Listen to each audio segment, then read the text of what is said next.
The U.S. has hit a new grim record with more than 62,000 new cases of COVID-19 over the last 24 hours. Now the CDC predicts up to 160,000 Americans could die by August 1st, as experts warn some hard-hit areas may need to reconsider their reopening plans. ABC's Rena Roy has the latest.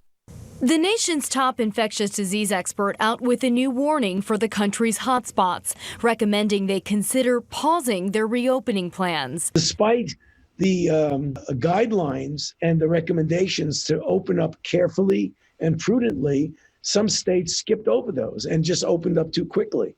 Florida was one of the first to roll back restrictions and now one of the hardest hit, the state topping 114,000 cases, more than 50 hospitals reporting 0 ICU beds available. A number of contracted healthcare workers. We are moving some of them to the long-term care, COVID only, and we're also helping with personnel at some of the areas that are most busy.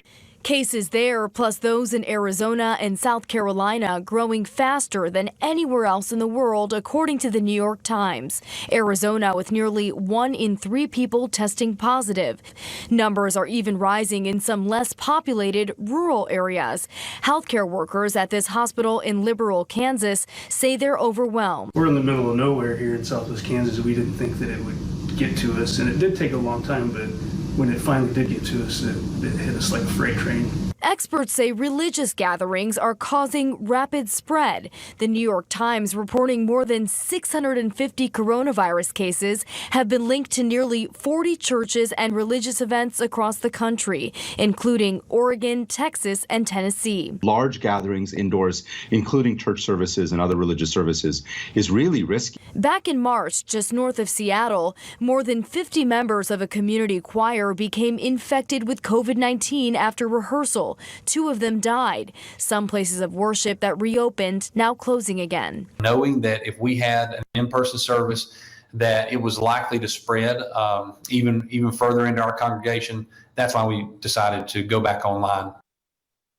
The governor of Ohio, who in May told ABC News a mask mandate was, quote, a bridge too far, has since made face coverings a requirement in 12 hard-hit counties and now also mandatory in religious institutions there. Rena Roy, ABC News, New York.